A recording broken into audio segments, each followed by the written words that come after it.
Mapod jibromedo lose kaluwore kod ng'anyo to kod midhiero ma jotuo sani kadhoe kaluwore ni jochiw thieth mago nase songe. Thothgi ema konyo kuonde thieth mopogore opogore. Jogo manoteki kinde ng'anyo koro ywak ni thuolo mar komiti manochuogi ne chudo mar joma noyudo lal kinde ng'anyo dhi karumo to nyaka sani pok giyudo chudo maggi. Ka giloso kod jofwambo kotelne kod jokin ratich oganda gi ywak ni kata bedo ni doho nochungo chudo makamano kendo golo chik mondo bath omenda mar $2 billion ketne gi thenge.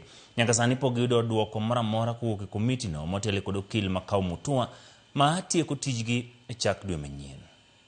How can the government claim to recognize the suffering of victims while legitimate victims of enforced disappearances and other violations remain uncompensated, even after their cases have been documented and verified by constitutional bodies mandated to protect human rights?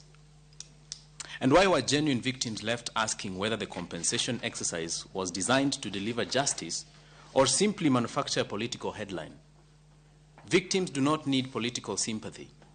They need truth, justice, accountability, and reparations. Since 11th August, when this ruling was delivered, the Makau Mutua-led commission has chosen to go silent. They have chosen to stall the compensation process, bearing in mind that their gazette period ends on 5th of September.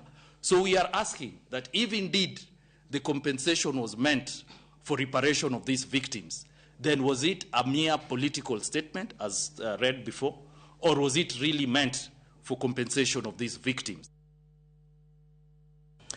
Wadhi gwenge mag Siaya chenro ma jumbe ariyo mosebed kadhi nyime gwenge ma Lenya mar kawo pach oganda.